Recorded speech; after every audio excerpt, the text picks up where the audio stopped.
বিশ্বকাপে রেকর্ডের মঞ্চে এখন আলোচনায় কিলিয়ান এমবাপে। লিওনেল মেসির 18 গোলের রেকর্ডের দিকে দ্রুত এগিয়ে চলেছেন ফরাসি এই ফরওয়ার্ড।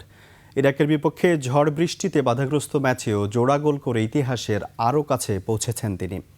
বিস্তারিত জানাচ্ছেন মাহফুজ মুকুল। বিনিয়োগ হোক বিশ্বস্ত, আমার পছন্দ সল্ট বে।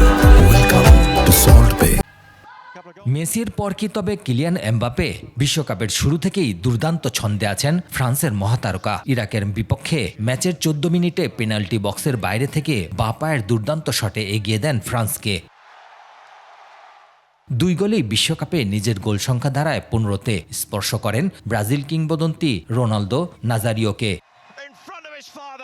কিন্তু এরপরই বাধা হয়ে দাঁড়ায় প্রকৃতি। বজ্রঝড়ের আশঙ্কায় প্রথমার্ধ শেষে প্রায় 2 ঘন্টা বেশি সময় বন্ধ থাকে ম্যাচ। নিরাপত্তার কারণে গ্যালারি ছাড়তে হয় দর্শকদের।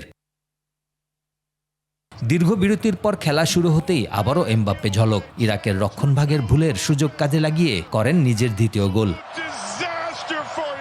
তাতেই বিশ্বকাপে তার গোল সংখ্যা দাঁড়ায় 16তে।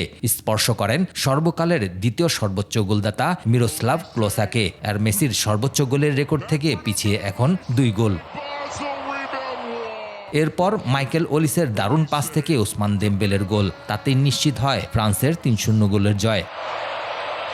এই জয়ে শুধু নকআউট নিশ্চিত করেনি ফ্রান্স, রেকর্ডের দৌড়েও এগিয়েছে। কোচ দিদিয়ের দেশম ছুঁয়েছেন বিশ্বকাপে কোচ হিসেবে সর্বোচ্চ 16 জয়ের রেকর্ড। মাহফুজ মুকুল, 21 টেলিভিশন।